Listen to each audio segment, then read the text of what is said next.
Dariusz Baranek, welcome everyone to Szczecin from the Scandinavian meeting point at Monte Cassino 6. We welcome you all, everyone. This is where we inaugurate the Scandinavian Days for the 8th time. This will include most interesting discussion panels and accompanying events, which we will be talking about today. The organizer of the Scandinavian Days is the city of Szczecin, and the strategic partner is the Embassy of Sweden in Warsaw. Let me introduce our guests. The President of Szczecin, Mr. Krzystek. Welcome. Mr. Daniel Wacinkiewicz, Deputy City President. Mr. Juha Ottoman, the Ambassador of the Republic of Finland. Ms. Anna Ugla, the Deputy Head of Mission of the Embassy of Sweden. Welcome. Mr. Ole Toft, an Ambassador of the Royal Danish Embassy. Welcome. And Mr. Karsten Nielsen, the President of the Scandinavian Polish Chamber of Commerce. Welcome. Mr. President now takes the floor. Welcome, all our dear guests, honorable ambassadors, the representatives of embassies and their consulates. Welcome everyone who participates with us in this event online, which we have the pleasure of organizing for the 8th time in Szczecin. Why in Szczecin? Because we are on the way of the pathway linking the rest of Europe with Scandinavia. What we see in the economic area, what is happening each year here in the West Pomeranian region, we are very welcoming to it. There are over 400 companies of Scandinavian origin in our region. So I think that these economic relations are very many. We also draw upon this cooperation on other planes, be it in education, where we observe many Scandinavian students study at our universities, University of Medicine and others, but also in other ways of contacts. That's why these Scandinavian Days are so important to us. Emphasizing the international cooperation here in Szczecin. We want to draw from it, we want to share our experience, and which for us are a model for us.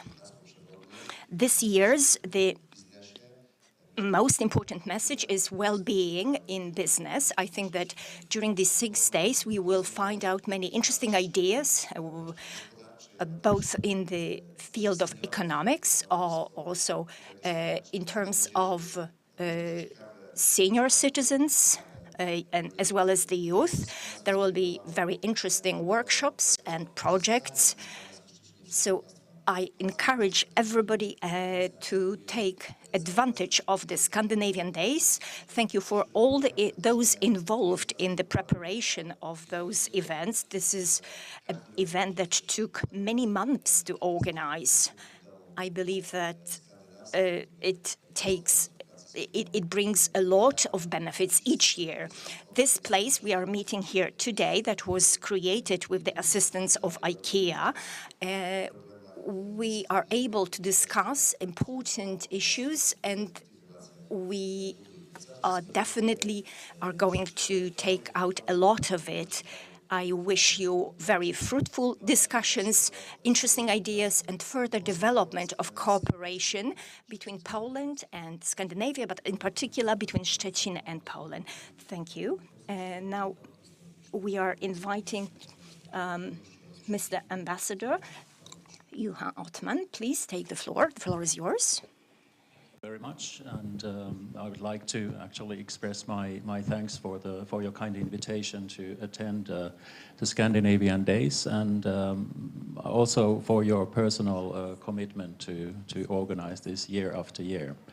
And I'm happy to be here back again. I mean, after 2019. Which was my first time, and also Finland this year is the strategic partner of this venue. The last time was actually 2017 when Finland was celebrating the 100 years of independence. And also my first time I'm here today at this in this Scandinavian house, which is a good example of a root level cooperation and serves as a meeting point for business, citizens, and also civil society. Poland is extremely important for Finland and for all the Nordic countries. It's among the top 10 trading partners. But Poland is also today in this geopolitical situation security provider. And I would like to take the opportunity to thank Poland for your contribution what comes to supporting Ukraine in this very difficult situation. And also I think that Szczecin is doing its part. I mean, you are the host of the multinational NATO corps in Northwest, and also Szczecin has been accommodating a number of refugees.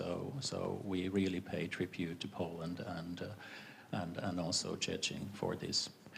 Last year, the theme was green transition, and this year the theme is well-being in workplace, and especially senior citizens, also human resource management, and also how to attract young talents. And I think that all Scandinavian countries and companies are actually well placed in this respect. I think that all Scandinavian companies have a good track record in this issue, and I think that it has become more and more important when attracting qualified labor force, that I think that many companies are actually struggling and when we experience the shortage of labor. And I'm also happy to note that there are a number of Finnish companies taking in part in these panels, and I also, like Mr. Mayor, encourage everybody to take part in these and listen.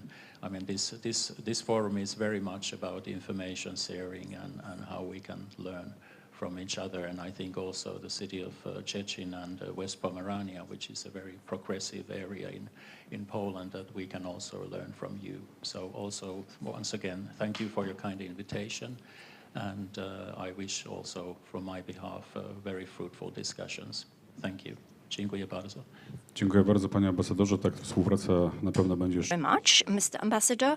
I believe that cooperation is going to be very fruitful because Ms. Anna Ugla, the Deputy Head of Mission of the Embassy of Sweden. Could you please take the floor? I'm here for the first time. I'm very happy to be here. Thank you so much for inviting all of us and bringing us together like this. I think it's an important occasion, an important tradition to follow. And I just wanted to say a few words about the general theme on health and well-being. We come right now after a period of the pandemic, of course, where we haven't been able to meet in person like this. And I think that something that this period has taught us is, of course, taking care of each other and being closer together in new ways. Now we're able to meet finally, but this has also taught us that neighbors are essential to everyone, and we also see this, of course, with the situation in Ukraine, how Poland as a neighbor is stepping up and helping a neighbor country. I think that all of us as close neighbors to Poland feel very grateful for everything that Poland is doing, and we also see this as an example of how neighborly relations are extremely important.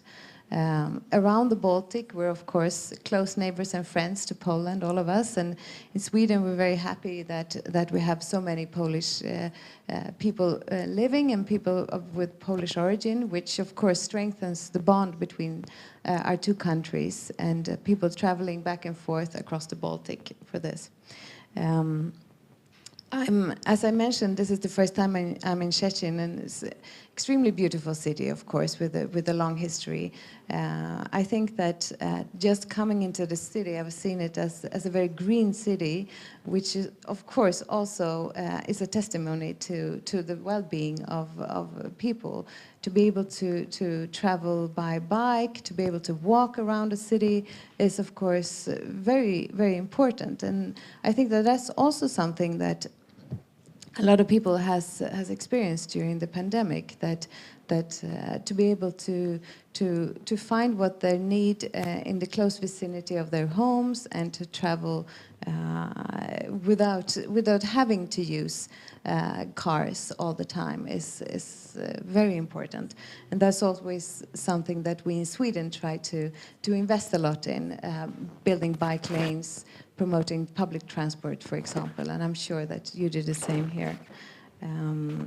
Well, I should probably end now, but as I said, I'm very happy to be here, and I thank you very much for organizing this. Thank you very much. Dziękujemy bardzo. Pan Ole Toft, ambasador Królestwa Danii w Polsce. Panie ambasadorze. And now, the ambassador of the Royal Danish Embassy in Poland, Mr. Ole Toft. Please, the floor is yours. Thank you very much. And first of all, I would also like to thank you. Please closer. To thank you for the invitation to participate here this week. This is the first time I participate in the Scandinavian Days, but I have been looking forward to do so. The topic of this year's Scandinavian Days is well-being in business and life, and I think that is a very relevant topic. Fundamentally, you could say that our well-being, both in business and in life, are based on security. And in the last couple of years, we have experienced a number of major events that have changed with our understanding of security in a fundamental way. First, the pandemic, and now the war in Ukraine. And the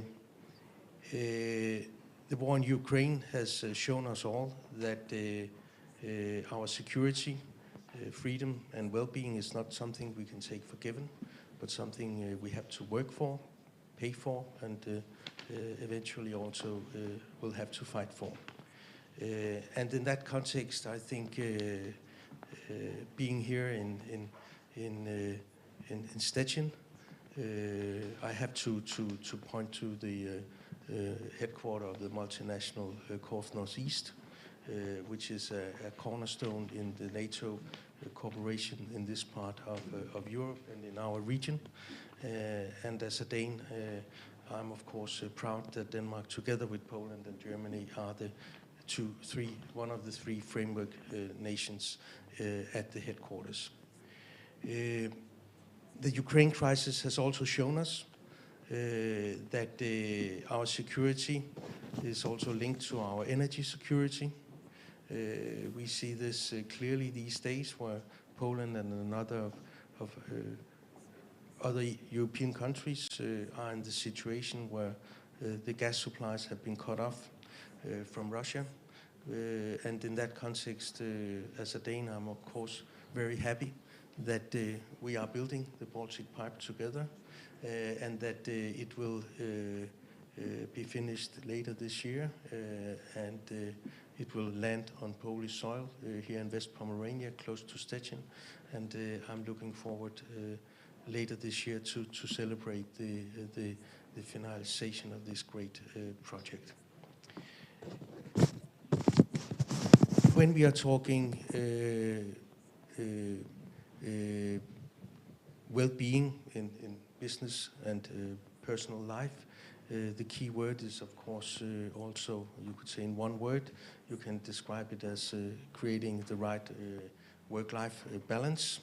And here I think Scandinavia and Poland and Scandinavian and Polish companies has a lot to share and to discuss.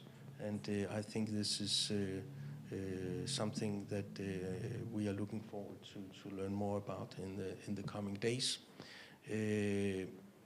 I can see at many of the Danish companies I'm visiting here that this discussion is taking place all over Poland and in all the companies. Issues like how can we develop working from home, and also how can we create working conditions that are interesting and positive for young families, so that they can combine their private life with their working life. So thank you to the organizers of the Scandinavian Days this year to put this very relevant issue up for discussion. Thank you very much. Thank you very much too. Bardzo dziękuję, panie ambasadorze. Niestety pan Anders... Thank you, Ambassador. Unfortunately, the Ambassador of Norway is absent today for reasons beyond his control, but he has sent to us a film to watch. We are going to watch a movie that will talk to us about the Norwegian director of the symphonic orchestra, Rune Bergman, who lives and works in Szczecin. Coincidence, actually. I came in last minute, replacing some other conductor. And my first impression when I arrived here was, of course, the impressive building and the architecture, but then the acoustic, the orchestra, everything here is really amazing, and it's on top world level. And this attracts also superstars from around the world that would like to come here to play. So I think it puts Poland on the map, it puts Szczecin on the map, and that always opens the borders. And I think that the more we can play for each other and communicate through music, the better it is. One of my first days, I went to the after-war museum that show a lot what happened from the Second World War and up to the late 80s. So to see these pictures, see these films, and see the process of how Poland became what it is now was really touching and very strong.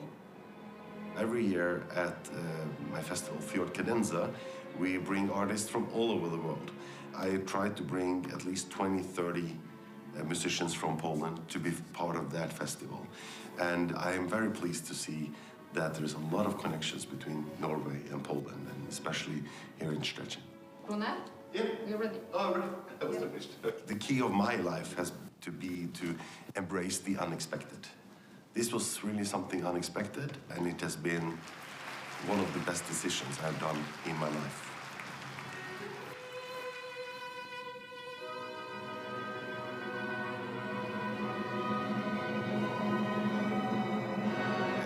I've learned a lot about people, learned a lot about music, and I've learned a lot about Polish music. And this is something I will bring to the rest of the world.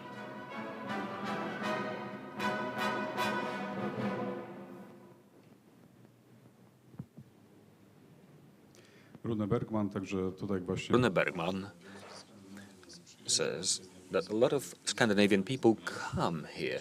Here's an evidence to that. This cooperation will be talked about, especially by our guest here. Jonas Gustafsson is, for example, to be the next coach of Szczecin's football team. He will run our team. Let's hope he'll do that until victory. I hope we'll be able to create such a movie about him too in the future. Football, by the way, is a sport that has a cult following in Poland. Carsten Nielsen, the president of the Scandinavian Polish Chamber of Commerce, welcome again, and we would like to hear a few words from you, sir. Good morning, Mr. President, distinguished guests. It's great to be in Szczecin. As you said, this has been going for many, many years, and it's become an institution.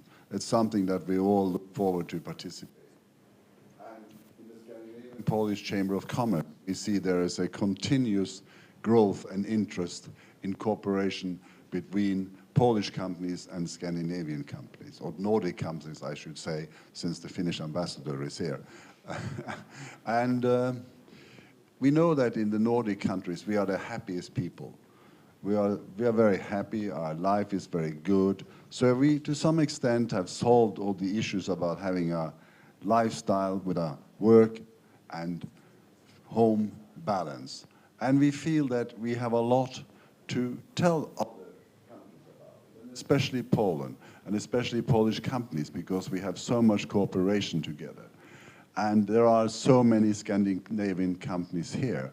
I know that in the Szczecin region alone, there's about 160 Scandinavian companies employing some 15,000 people.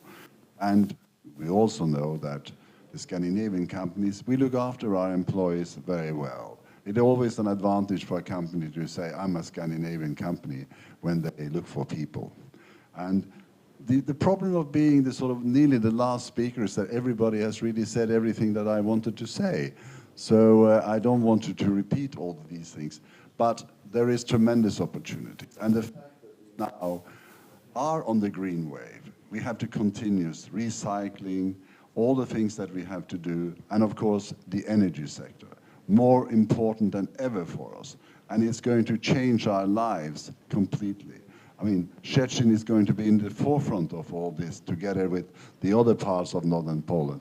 But, you know, 70,000 jobs is being talked about to be created.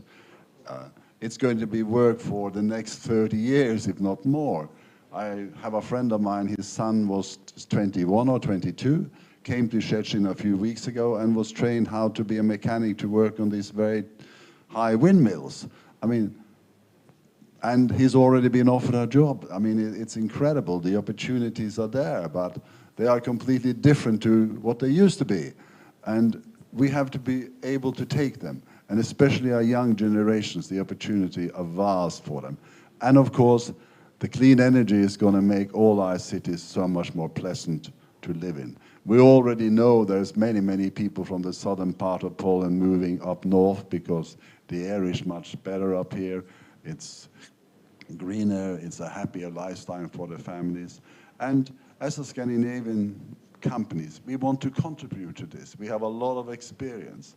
We want to work with you, and we want to be part of this region. And I do say thank you very much, Mr. President, for what you have done to make Szczecin the most successful city when it comes with cooperation with Nordics. So this is something I look forward to be part of in the future. And it's a great initiative. And as already been said, we have many students from, well, Norway as well, studying here. So Szczecin is well known in Scandinavia. And this is due to the promotion of the city. So thank you very much for allowing me to be here. And I know we are on a road of success, and it's going to have a great ending for us all. So thank you very much. Thank you very much. Dziękuję bardzo, panie przewodniczący. Ta inauguracja. Thank you, Mr. President.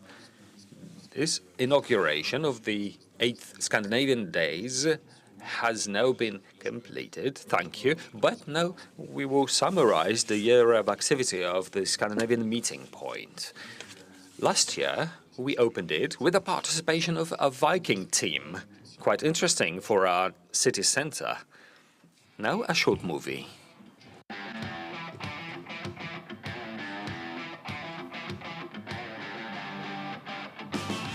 Od ponad roku właśnie tu przy Placu Odrodzenia mamy Szczeciński Dom Skandynawski. To absolutnie niezwykłe miejsce, które powstało we współpracy z IKEA, a dziś służy jako miejsce spotkań, jako miejsce wymiany doświadczeń w zakresie kultury, biznesu, w zakresie pracy organizacji pozarządowych. To tutaj dzieci i młodzież mogą uczyć się skandynawskiego stylu życia, poznawać obyczaje tamtej części Europy i naprawdę zdobywać bardzo wiele ciekawych doświadczeń. Szczecin jest w sposób naturalny przygotowany, aby te kontakty podtrzymywać. Dlatego warto tu wpaść, warto zobaczyć, jak funkcjonuje Dom Skandynawski w Szczecinie i warto z niego korzystać. I feel flattered in a way, and I'm really impressed that you have a Scandinavian house in Szczecin. And I think the feeling you get when you enter this house is truly Scandinavian. It feels it has Scandinavian design. You have put a lot of emphasis on green and sustainability, and it certainly gives a very Scandinavian Nordic feeling to be here.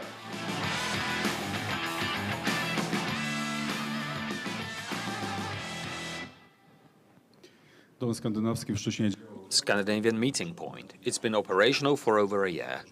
Before I ask the Deputy Mayor of Szczecin, Daniel Wacinkiewicz, to summarize the year and talk about the future, let's first summarize it with some numbers and figures. 148 events have been held in the last year. It's on average 4 meetings weekly, branch-related thematic workshops for inhabitants and for closed groups. It has attracted 2,500 visitors. It has been supported by 4 embassies and 4 consulates from Sweden, Denmark, Norway and Finland. What is important for the Scandinavian Meeting Point, which we saw in the film too, it has been cooperating with several higher education institutions, the Academy of Arts, Pomeranian Medical University, West Pomeranian University of Technology, Szczecin University, and the Academy of Applied Sciences, Collegium Balticum. The range of the fan page of the Scandinavian Meeting Point is 44,000 people. It's been viewed by over 4,000 people, and it has received over 1,000 likes. This shows that a lot of people have an additional interest in this city. Daniel Wacinkiewicz, the Deputy Mayor of Szczecin. We know where we are at, but what are we headed for? Thank you. The figures you provided give a picture to us of something very significant in the Scandinavian Meeting Point project, especially that the years we have had in the past have been years of pandemic. They have introduced a lot of restrictions on what we initially planned to do in the Scandinavian Meeting Point. We were forced to move into the online world, which was an interesting and new challenge to us. It worked fine, though. When talking about the Scandinavian Meeting Point, I often go back to the source of the idea. It was conceived in 2019 during Scandinavian Days discussions about how we could finalize or summarize the cooperation between various stakeholders. We generally diagnosed the need for a place, a locality, which would be a house, a point for projects to be run, for stakeholders to visit, a place where ideas could be implemented, which would otherwise be difficult to implement using other institutions. About Scandinavian Meeting Point, we talk as a post-institution, or an institution of a new sort, which is not limited by some rigid frameworks. So we give an opportunity to run various projects of various natures. And as you, Mr. Moderator, said, we can run various different activities of cultural, from the cultural domain. The Academy of Arts, for example, with it we run Baltic Design Biennale. A number of projects have been run under the auspices of this project. The University of Szczecin or Pomeranian Medical University, these are the most active in implementing projects dedicated to important groups of society, senior citizens and the youth. Those that we saw in the movie, briefly, these ideas, these outcomes are just the tip of the iceberg of what we've been doing here. We've been running inspirational, creative events and workshops. And when we talk about well-being as a topic, the topic of today's meeting here, the Scandinavian Meeting Point plays a very important role in carrying it out by promoting Szczecin, by showing Nordic patterns and models to follow to Szczecin inhabitants. This cooperation is not an enforced one. It is a bottom-up cooperation, one that is brought in by us, Szczecin inhabitants. We look for inspirations ourselves. We look for ideals, very popular and successful in Nordic countries. This means that at the level of values, we appreciate the same things: ecology, respect for the world around us. The pandemic has made us aware of how important it is to have places to work, how to cross-link, how to network. And the Scandinavian Meeting Point is a place where this can be applied. We will be doing this in the years to come. This project has become rooted in the city. To me, as a person responsible for revitalization projects in the city, Scandinavian Meeting Points is an important element in what I work with. And I am sure it will be playing the inspiring role in the future too, a role that will motivate us to engage into various solutions. Last but not least, we have become a meeting point, and it is us to whom people come who want to carry out here, inside this place, their workshops, their training sessions, and they are using this space as their own. I think this is the best recommendation to claim that this was a great idea to create this place. Over the last 2 years, the meetings have been held in this beautiful place in the city center. Previously, we were meeting at typical conferences. Here, we can show that we are in the downtown, in a historical building, in a building that has some effect on the places around as it comes to revitalization. Do you think this was the good idea? This is a good idea to start and implement such meeting points in other places in Poland too? Well, they are working there, but I think that our attention should be focused on our own project and on developing it to adjust it to our needs and the needs of the cooperation between us and Scandinavians. The Scandinavian Meeting Point is a post-institution. This means that we do not provide a definition of what it should be in the future. We are not creating rigid frameworks. We want this project to be flexible, one that adjusts to the current needs, and the post-pandemic period shows to us how our needs and expectations have changed over time. I think we can be an inspiration, and we are an inspiration to other projects, not only between Poland and Scandinavia, but also between Poland and other nations. We are ready to share our experiences, of course, and using this project and talking about it, we promote Szczecin as a cross-border city, as a city which is open, as a city which has partners abroad in Germany, but also in a bit further lying countries, the countries of Scandinavia. Thank you very much. The Baltic is not a big sea. It's quite small and it just takes a few hours to come here. By the way, the modernization of Szczecin-Świnoujście Fairway will make shuttle connections even easier.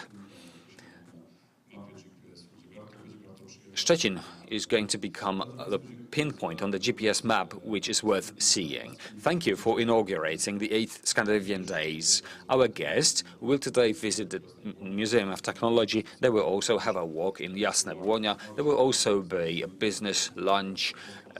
I hope their discussions there will be very fruitful. Let me just remind you that the Scandinavian Days include 6 days of events, workshops, concerts, but first of all discussions, panels which will show the differences between us and the good practices to follow.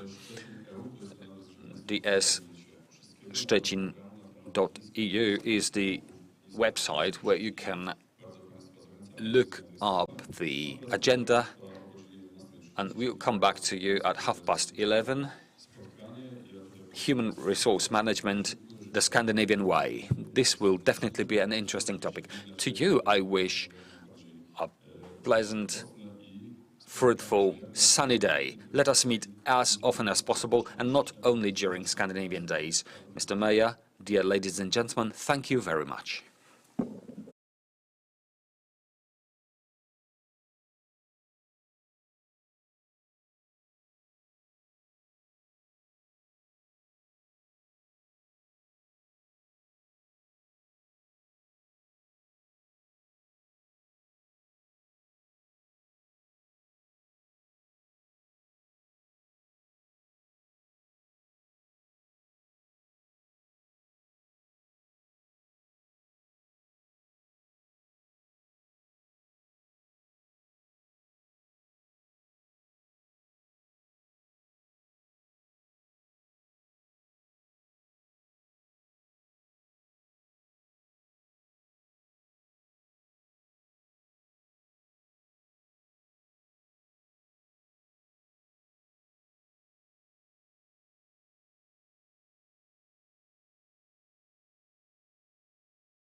Dariusz Baranik, welcome once more. Let me remind you, we are in the Scandinavian meeting point at Monte Cassino 6. We are here for a special reason, that is the 8th edition of Scandinavian Days that has been inaugurated. We are starting a discussion on interesting issues that will describe the interesting business practices, company management. I hope that you will find it very interesting. Since the HR, the Scandinavian way, we need to resolve the mystery. What is it about? The ways of motivating employees, and your guests are Ms. Aneta Gill, Public Relations Leader, IKEA Retail, Mr. Paweł Finkielman, owner and founder of Nordic Consulting and Development Company, Mr. Robert Siudek, Site Director of Demand Company, and Mr. Marcin Bortkun, the president of the Polish-Norwegian Chamber of Commerce in Gdańsk. I would start with Mr. Bortkun. HR, the Scandinavian way. What is behind this? Is it a definition, or is there something that you can explain to us? Let me start by saying that I am the expert on Norway, and I will only refer to this country only, since Denmark and Sweden are not as close to my experience. If I am to talk about the HR, the Scandinavian way or Norwegian way, I would say that this is a policy of openness. Norwegian approach to employee is an open approach, a little bit reversed to what we observe in Poland, because I observe this phenomenon of adapting a workplace to the employees' abilities and skills. We analyze a given person, and depending on how useful they are for companies' needs, we adapt their positions and their skills to their talents. Thanks to that, we have a very effective employee. An extreme example that I know from a center in Oslo, I'm talking about a shopping mall, where intellectually disabled persons, deeply disabled, are given work. They can't work because these are these kinds of mental disabilities that this didn't allow them to speak. But these are people who are very joyous and cheerful, and they greet shopping mall clients with a smile. And that's how you can create a place of work. What you've just said, in each case, is it a standard? Is every case of workplace so good? Or is it? It's not always so sweet. Striving towards an ideal is something positive, albeit time-consuming, but I would like to focus on positive examples which can be implemented in Polish companies. Since we talk in Polish, I think that our listeners are mostly from Poland. Many people use it in Poland, and it works. Are Norwegians very hardworking? I think not so much, but they have a good approach to the work.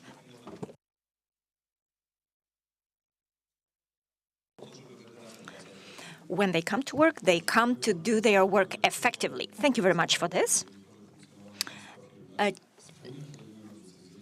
When you talk about your companies, you'd say that we make decisions together. We take care of a friendly atmosphere in our company. These are kind of slogans that can be found on any company website. This is something fashionable, but is it easy to achieve it in practice, or do you need to work hard to achieve it, to put it in practice? In general, I believe that it is something you have to work on. In our company, we try to implement it in the form of our company values. We care for our mutual trust. We focus on teamwork among our employees, among ourselves. We create innovative solutions in our company and believe that we can always solve a problem and achieve what we set ourselves to do. We do this through discussions and with our employees. Their answers told us that this is what's important for them, and it's not given straight away. It requires a certain effort on our part to implement. There are different departments in your company, IT, production, so you have to manage to cooperate among these departments. It's easier if you have a small team, but this must be more difficult.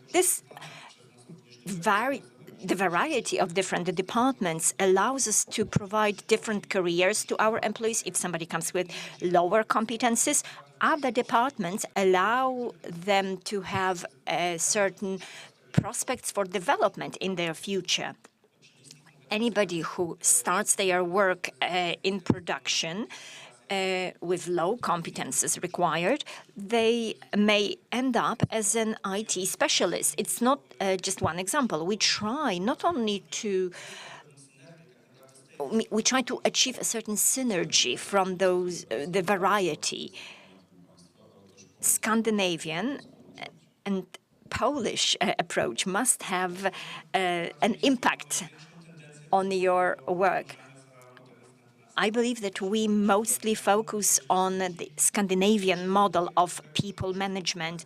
It results from the fact that our structure is built on a matrix basis. We have managers working in Denmark, and members of their teams are physically working here in Poland. They manage in such a way so that they manage the same way, they manage all employees the same work, and it impacts on how people are treated, how they are rewarded. So I think that this is mostly following the Scandinavian model.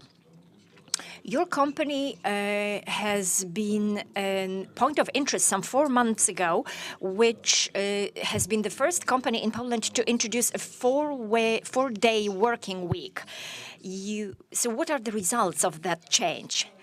Actually, yesterday I had a meeting with the managers group, and they showed that we did not lose on this change, financially speaking. And when it comes to my colleagues at work, I have to say that people are very happy about 3-day weekends. In some areas, our efficiency has increased, but that's what we expected. In other areas, there was no significant change, but it also affects the way in which we have contacts with our clients, how they are able to adapt to this 4-day working week. From the information I got yesterday about the end of March, the information shows us that we didn't lose on this change. It's 36 hours per week, and at the end of the year, we think of switching to a 32-hour working week. Does it mean that the employee has to be at work constantly, or do they have 1 hour for themselves? We agreed that we work together from 9 to 1:30, and the rest of the time we can adapt to our personal needs. If you have to pick up your kids from kindergarten or you have a gym session, it depends on how the team arranges the working time with you. We have 5.5 hours when we are together, and it works. When it comes to the team, did they accept it positively? Some people might have been shocked that they will have one extra day. What will I do with that time? This is what's the norm in Poland, to work 5 days. 92%, before we made the switch, we obviously inquired among our colleagues and did surveys among them, and 92% said, yes, we are happy, we want this change. There was 8% of the employees who were not sure, and 6% said, we can try, but I'm afraid of it. And 2% said, I don't want this change. As a company, we need to address the response of those 2%. They were afraid that this 9 hours where they had to be at work, and they were afraid of that. But when we explained that we expect them to be physically at work from 9 to 1:30, then they accepted the change easily. IKEA now, it's a global brand, but it's also a situation that you face in many large corporations, that you have employees with people to different approach to work, since your employees are 20 years old and 30, 40, different ages. So it's not easy. I see that in my work, there is a completely different approach among younger people who expect to have more free time, but they still need to have results. So how do you perceive it? I would say that the Scandinavian way is the future. We in IKEA take great care that our employees reflect our clients, also their age groups. It doesn't result only from research that we conducted, but also from practice, that variety pays off. The recent years have been extraordinary for us in business. They demonstrated that only various teams are able to be adaptable, to be innovative, and entrepreneurial, that we learn from one another among generations. I represent a Swedish company, and this Swedish profile of management, but we are connected by the same values, trust, and on which we build our everyday work. And what's also important, and on what IKEA's operation is based, is people. We don't only address our offer to clients, but we do in feeling responsible for people. When you opened your company, did you have a lot of interest of potential employees? It's difficult to compare to other IKEA store openings because it was done during the pandemic, so there were certain limitations on the number of clients and employees, but the number of job applications were so great that we had an opportunity to select not only the best ones, but also to take advantage of variety of those applications. And I think that the variety affects us in this respect, that we learn both from the young how to care for ourselves, like 4 working days, but also care about their personal development, their passion. This is something that we as older employees learn from the young, and people who are more mature bring a lot of emotional stability into work, the ability to manage stressful situations. Today, we can't even imagine a discussion in which a team is not supposed to be various. This is how we actually plan our day. In your company, in the Swedish model, there are certain standards according to which you operate. But can an individual do something, make a change, make a proposal? It was already mentioned that we are basing our work on talents, and we believe that everybody has a talent. Can everybody achieve their success? Yes, we actually encourage it actively.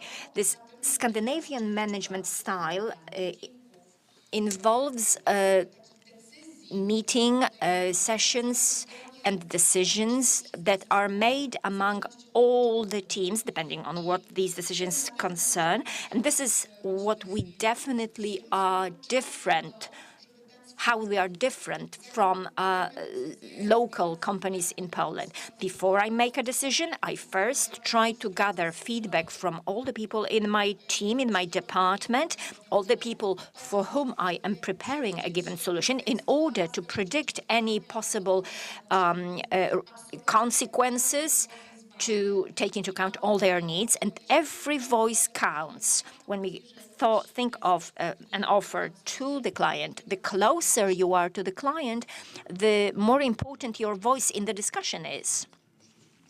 Now, Szczecin and Gdańsk are the natural locations for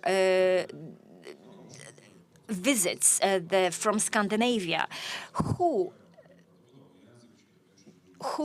are employers looking for? What competences are they looking for? So obviously language, but what else makes the employers interested? Indeed, Gdańsk market and Szczecin market are not far away from each other, actually. I can see that both the cities are northwards. They are eager to cooperate with Norwegian companies, and they invite Norwegian companies over to them. But I do not want to generalize. Every employer is different. Their expectations are different. As you have said here, everybody creates their own company policy and selects staff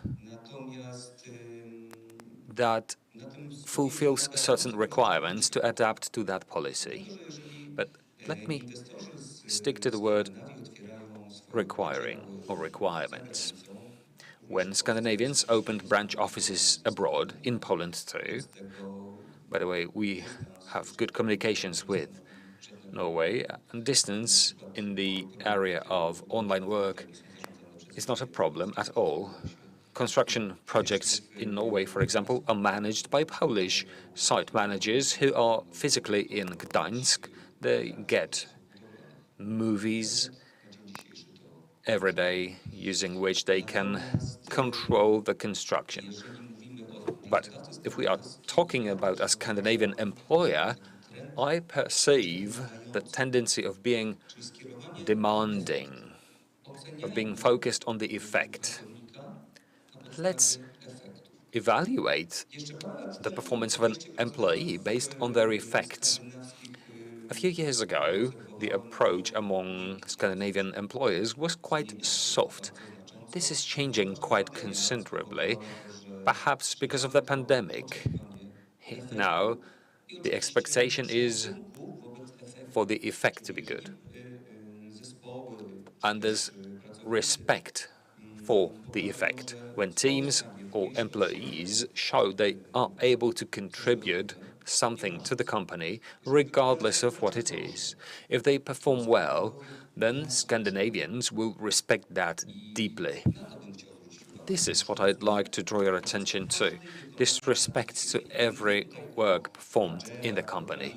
I'm not talking about the managers, developers, but when a Norwegian employer comes and visits a modern business center in Gdańsk, for example, Olivia Business Center, which houses one of the biggest Norwegian publishing houses. They have a team of developers, programmers there. This works perfectly well, but a manager who came from Norway went there and noticed cleanliness. He wanted to praise the cleaning team for their effort. He appreciated this particular element too. That's interesting because hardly any of us notices this. but his approach shows that this space of work is created by everyone. Exactly. Note, please, that it's easier to work in a clean environment. I have another question. A few years ago, quite recently, many Poles left to work in Norway too, doing mostly physical work. Did they have to adjust to, or did they change the labor market in a way? Well, they have changed the labor market in a way, but not completely. I have to say that their effect on the labor market is both positive and negative. I, as an employer in Norway, observe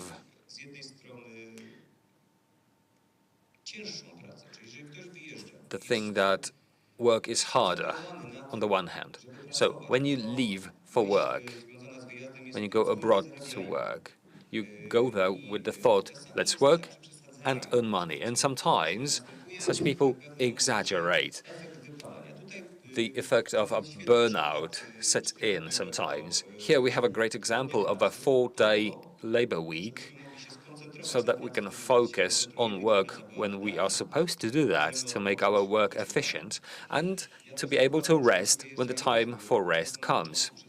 I have observed that those who leave Poland for work often exaggerate at the beginning, and then they burn out and want to come back home because their work has been too hard for them. That's not the point. The point is to find work-life balance, and the Scandinavian market can be the pattern to follow. Now, from the point of view of recruiting employees, what is of key importance to you? Which competences do you look at? Do you only look at the person's experience and skills, or at how they will find themselves among the team? As you mentioned before, we recruit employees of various competencies: IT, finance, developers, programmers, and many other functions. Why am I asking? Because this labor group is picky these days. Exactly. Looking at the common areas, by the way, we have both students and senior citizens, so there's a gradation of employees. Anyway, the common areas are the values that we share. That is something that we look for in the potential candidates who come for job interviews to us. We strive to find this core element that combines them all. Competencies come in various forms, and we require various competencies, but the common core, common part or areas are the values. We are a global company, and we look for global values. That's difficult to find people in the market who are able to adapt or adjust. A few years ago, they said, this is a Scandinavian, Norwegian, Swedish company. I'll go there because the work is nice there. The market has changed a bit because not everybody is coping well with remote work or telework or working from home. Is it more difficult or easier today to look for a good employee now as compared to the pre-pandemic time? I think it's more difficult. The market has shrinked as we are more open to the outside world, with the internet contributing a lot to this. For example, from the point of view of the IT domain, I think it is more difficult, but not because of the fact that the people have lost their competencies that we are seeking, but because of the pool of potential candidates has shrunk. Paweł Finkelman, I'd like to talk about a certain event. On 4th of June, a running competition is being held in Jasne Błonia, Szczecin. This is a relay run for companies to be joined by both employers and employees. Has anyone signed up for this already? Because try to imagine directors and employees running together. What happens if a director trips over and falls or doesn't make it to the finishing line? Well, what's the objective? The objective is to develop on a team-wise basis.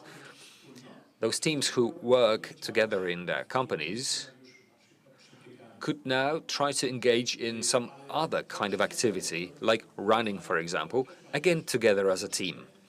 How did it start? Well, in my case, how to put this in Polish? Well, I'm a running freak. I started running when I was in my 20s, so I have always run, and this is my passion. When our company was starting here in Poland in 2002, I started working here in Szczecin in 2002 with my company. I have always been in a preparation period for a half marathon or a marathon. When I came here, I jogged in the evenings together with my colleagues to prepare for some runs. And after some time, it was stupid for me to say, all right, I'm going to run and you stay here. No, I told them to join me during the run, during the competition. After some time, all of our companies started going to various run events in Portugal, Spain, Denmark, Germany. After some time, our company grew so much that it became a logistic problem. I think it was Hungary that it took us 3 hours to eat lunch because in that restaurant that we visited, they were unable to serve us all at the same time. So we decided to run in Szczecin. Szczecin holds a half-marathon running event too. We started doing that. And then I talked to a colleague of mine. This run only attracts 1,200 people. In Denmark, we have 150,000 people participating. If proportionally, we should at least have 10 to 15,000 people running here in Szczecin. He didn't believe it would be successful, but we decided to try and create such a running event in Szczecin, so that we do not only have a half marathon in Szczecin, but that we should have a company running event too. This is how it started. As it comes to the interest, I can say that at Demand we have a few teams which are really active, which are practicing all year round in order to participate in this event. Exactly. So what's the interest? Well, the interest fell during the pandemic, but I think we are now having 70% of the participants of what we had before the pandemic. It's open to everyone. Please come and join us. We are not running for records. We are running only to have fun together. When you look at the movies that we shoot during the running events, people are happy. They cheer others, they root for them, and it is team building. So it's for everyone. This is integrating for the company, but also for the community in our Szczecin. It is showing that the brand is strong because it is not only related to manufacturing or production, but also that it builds something more, something beyond the product. Yes, that's the purpose, to improve the integration between the teams. We are together, but we're not in a workplace environment. So when you're outside of the workplace environment, you behave in a slightly different way. When you run, you don't see who the president is, who the CEO is, or who is just an ordinary employee. I'm not sure if everybody would like to outpace the CEO. Well, I wouldn't wish the position of a COO to anyone during such a race. Thank you. Ms. Annetta Gill, how can we talk about the personal development in your company? Can employees switch between departments which they feel better, or they express it through their preferences, or is there somebody who monitors or observes them? I am not sure if the word observe is the right one, but yes, we look at what people enjoy. I've been working in the company for 15 years in different departments. I'm the best example of the situation when if you want something, you can achieve it. There are people in our company who stay and work in the same function for 10 years longer, but many of our workers change positions. And it's not just changing from the fabrics department to kitchen department, just as an example, but the possibility that we offer, thanks to the fact of being a global company, this development can be between stores, between different entities, client service, IT departments, and what's noteworthy also in Szczecin location, a lot of our employees support our global operations. We build the brand not only in Polish market, but also we operate globally. We believe that every employee has a released development, which involves granting access to training, observing, seeking the best application for their talents, for their strong points,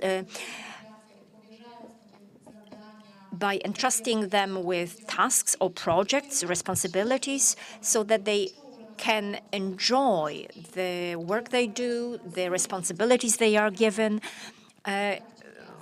for their everyday work. This combination of these two goals, a satisfactory area of work for an employee and the needs of the company, gives the end result of satisfactory work. We believe that development of skills happens on a daily basis.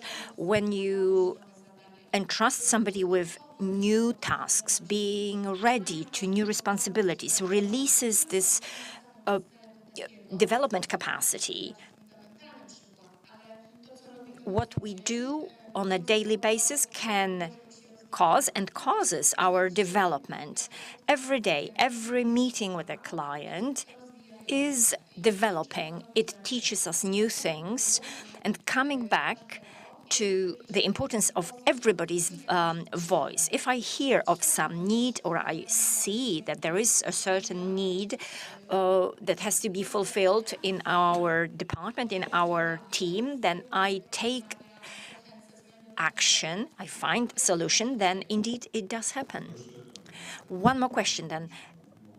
We talk about the general way of company management. If it turns out that a given person, despite your willingness, this person is not suited, it's not the right place for them, do you talk to them and saying that it's not the right place for you?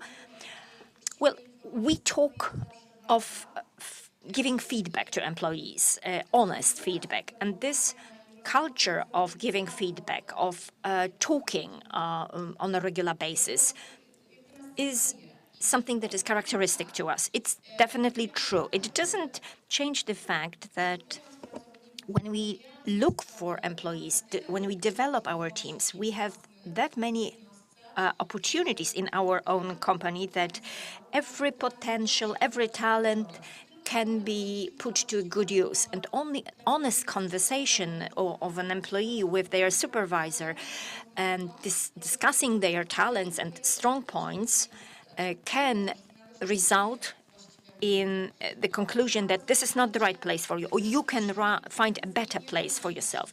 Our needs, our competences, our talents change over the course of time. We don't always maintain the same level of competences, of commitment, depending on the situation.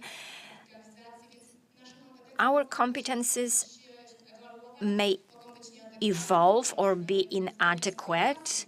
We may change our passions at work. But first of all, I think that the company is able to resolve it and an employee is able to find their own place and put their talent to a good use. After a longer period of time, we observed that even recently, we needed to switch from a regular company to online store. And the traditional role of our cashier employees have changed completely. They had to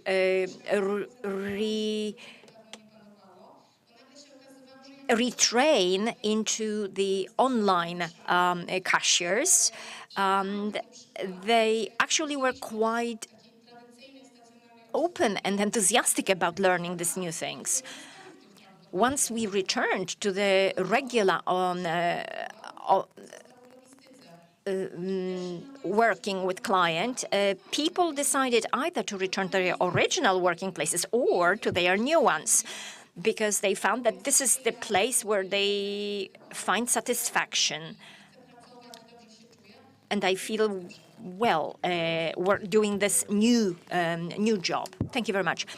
Mr. Marcin Bortkun, taking into account your professional experience working with companies, a few examples of good practices and also examples of what's not very welcome in approaching employees and workers. We talked of many good practices, but it cannot always be a bed of roses. But yeah, maybe I would mention just one more good practice. The practice of open doors. That is, even in case of large companies, let's say Norwegian companies, everyone can enter the open doors of the president, of the manager. The structure of a company is usually built on a flat basis. So we have a decision-making person, so we have the ease of decision-making process. This person gathers all the feedback that they need, all the information from bottom up. And what differentiates maybe Polish companies of long-standing from Scandinavian companies is the fact that an average welder in a shipyard may enter a building of the management and go to the management, talk about their problem regarding their workplace, so that the management is aware of what problems occur at the grassroots level. And they are not afraid to do so because they will be welcomed. If you want to report something, we are happy to hear it. It's good that you are telling us about the problem. And now let me reverse the situation. Let's take a shipyard in Gdańsk or Gdynia, or in Szczecin. Imagine this welder who is trying to get to the management building. He will encounter a few obstacles on the way, the security, secretaries, etc. They will never go there. In Norway, in Scandinavia, it never happens. The employee will leave their workplace and will report the problem to the management. That's a regular practice when the open door policy works, and it's expected. And in Poland, when we talk of typically Polish companies, this Scandinavian type of management is completely unacceptable. It's not present.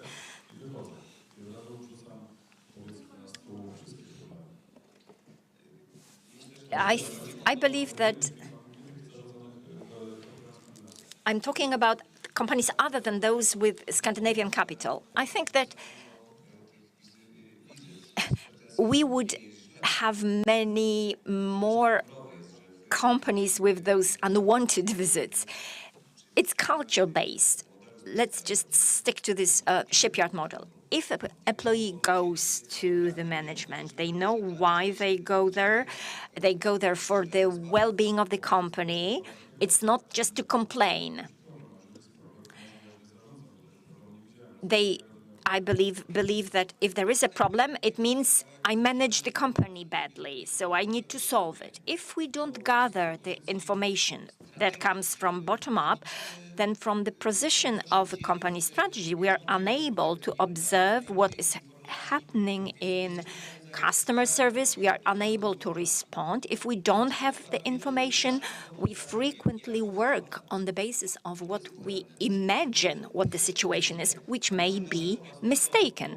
We build our strategy based on what we imagine the situation to be, but not on the experience of the person who works with the problem on an everyday basis. If they share the problems with us, they may change our own imagination of the processes that we planned and which occur not to be working, because the market responded differently. We are not all-knowing, even though we want to be, and if we don't get the information from bottom up and we are unable to respond and we make more mistakes. So we need to accept the situation that without discussion at the lowest level, maybe it's badly formed, when we have this flat structure of management, nobody is really more important. Everybody is part of the bigger whole.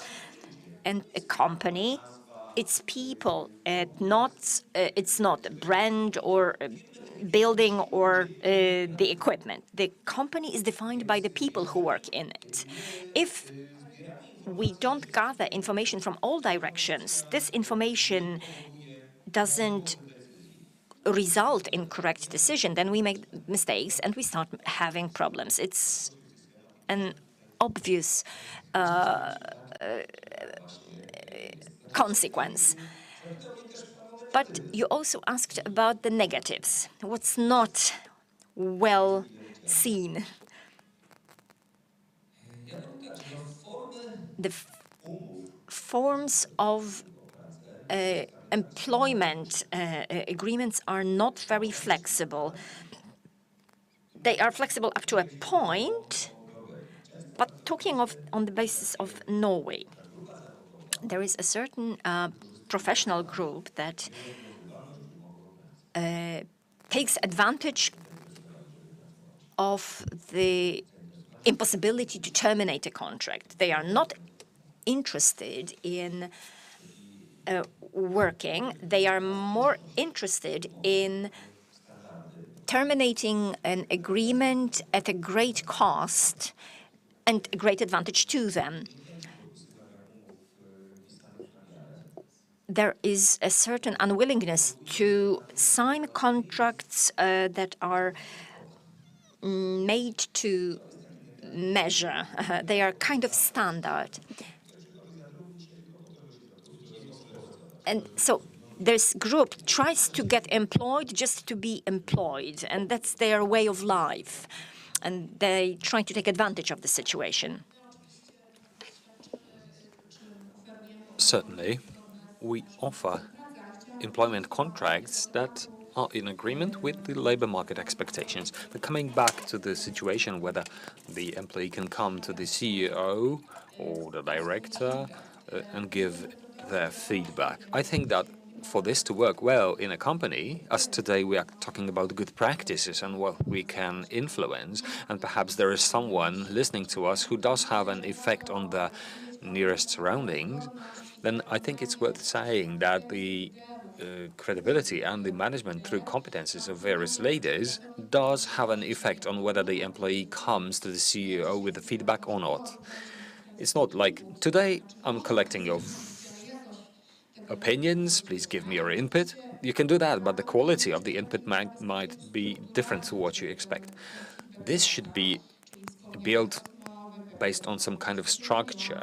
There should be some interviews, evaluating interviews between the employee and the employer, as part of an organizational structure, like meetings.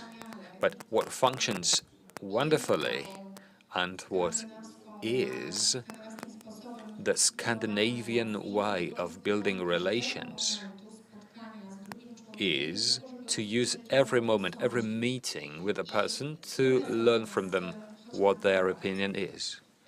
We have this famous saying, let's go and have some coffee together. During the pandemic, during the remote work, it was difficult. Or when we physically met but had to keep some distance, it was more difficult. But now, this slogan, let's go and have some coffee together, works fantastic.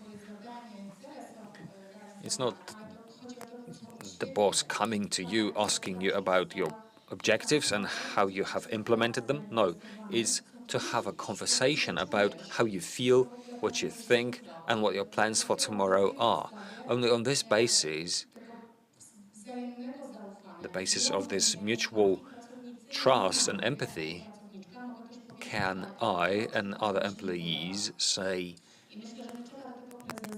what we don't like. You don't need the CEO for things to happen.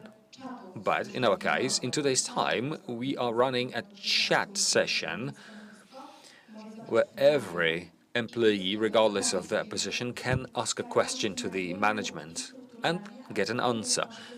Structurally, we are trying to establish such contact, such dialogue, but first of all, we want to listen. So before we talk, we as leaders, we try to give the floor to the people.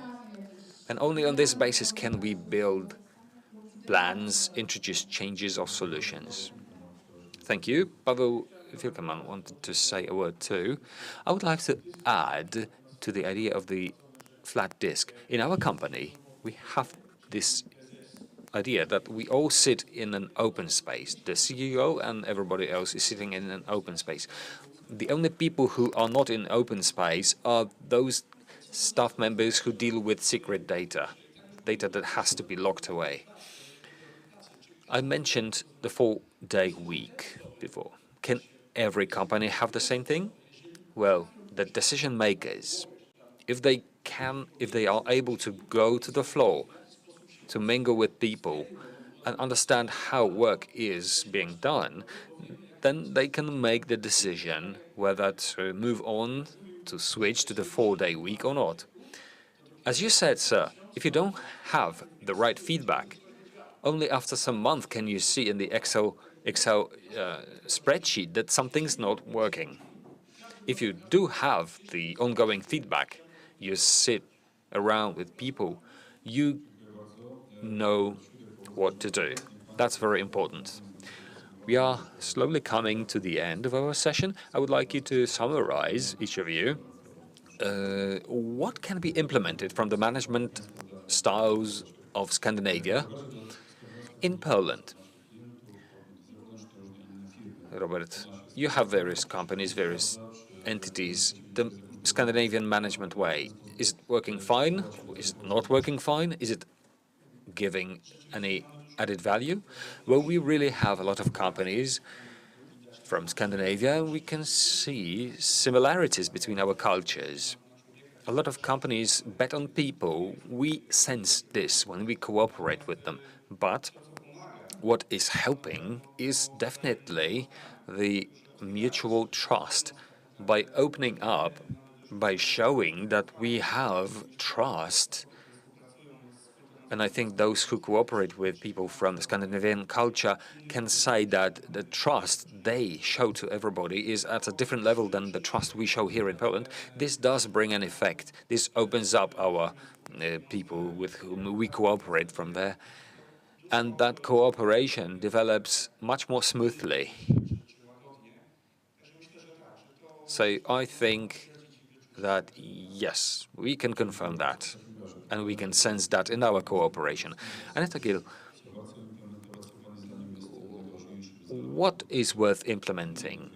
What are the most important elements that Polish companies could use as models? It's definitely worthwhile drawing good practices from Scandinavian companies because the system works, generally speaking. Well, yes, I think that is the versatility and the differences that are respected are the two values that should be implemented in our strategies for running companies. But at the end, I would like to draw your attention to an idea that has not been yet voiced here during this panel.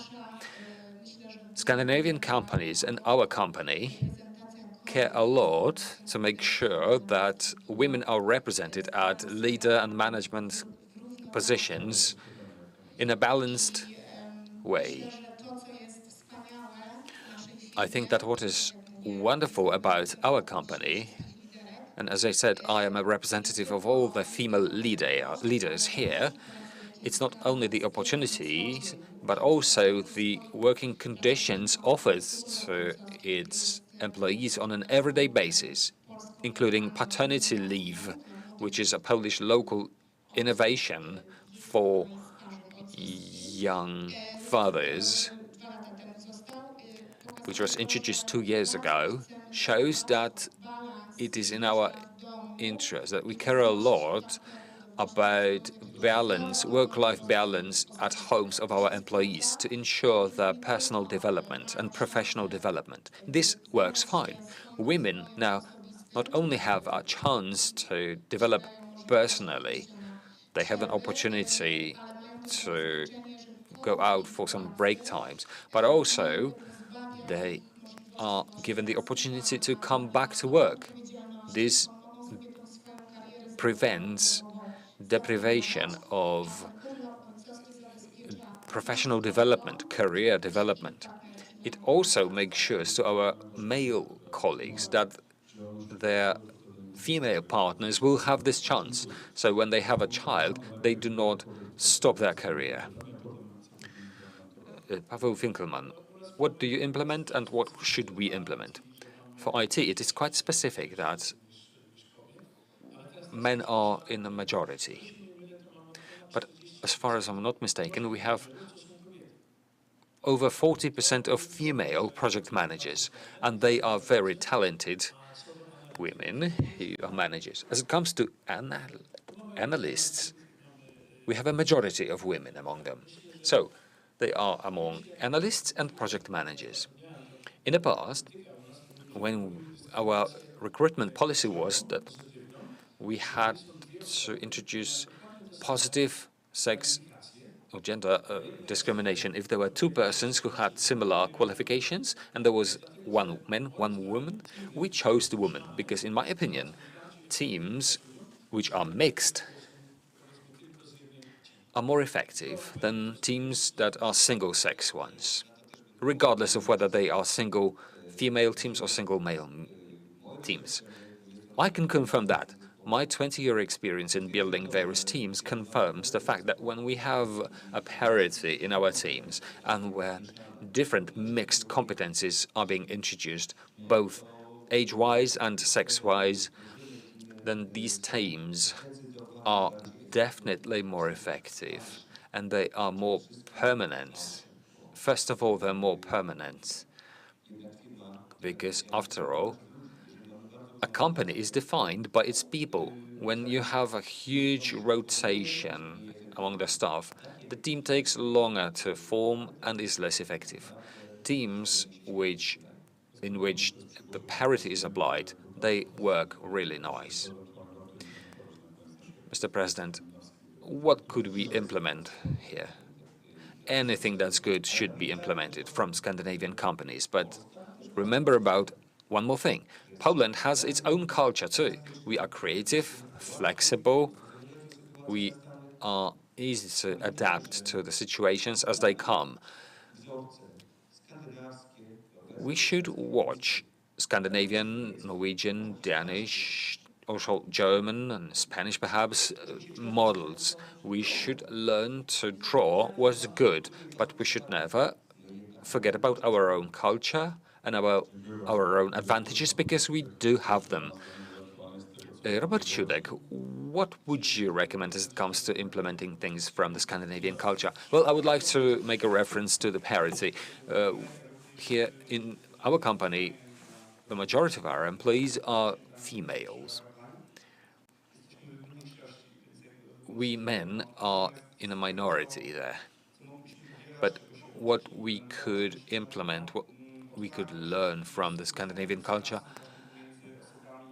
We could learn to be open, we could learn to shorten the distance between functions, between the managers and the frontline employees, for example. We've talked about open doors, open spaces. The open space, I think, is another step after an open door. And in our company, we are applying the open space policy. And we have the practice that the managers change their workplace. They don't have one fixed workplace surrounded by the same number of people. No, we move around. We work from various locations in order to be able to hear what our employees could raise, what is important to them. Sometimes we could also stimulate them, give them hints, not as managers, but rather as someone who is experienced. I've been doing this job in this company for long years, so I could give you some kind of stimulation. Paweł Wielkeman? I think it would be great if we started talking about the roles in the companies that we have and not positions. To me, this is very important that we have roles, because if I have a role, this means I can fulfill it, but I can take up another role and do something else. If I have a position, it is, I think, more fossilized. It's like being welded to your chair. Yes, so we should stress that roles should be talked about over positions. Yes, I agree with the CEO has said that we Poles have good practices too to share with others. After over 30 years of building another system after the communist regime, we are building it and we are doing better and better. We have good practices. If they are working fine, then why shouldn't we share them with others? Based on the good examples, interesting examples, with people who have been doing this for years, if you, our audience, were able to use even one of the ideas talked about today, it would be great. At 10 tomorrow, the competences of the future, it's the session hall of the City Hall tomorrow. We're going to talk about that. And at 1 p.m., the same session hall, we're going to talk about the senior role policy in Poland and Scandinavia, the needs, expectations, and practices. This is a hybrid event held in cooperation with the University of Szczecin. Thank you very much. Aneta Gil, Paweł Finkelman, Robert Czudek, and Marcin Bordkun. Thank you very much for this conversation. Please make sure you use the sunny day in Szczecin this afternoon.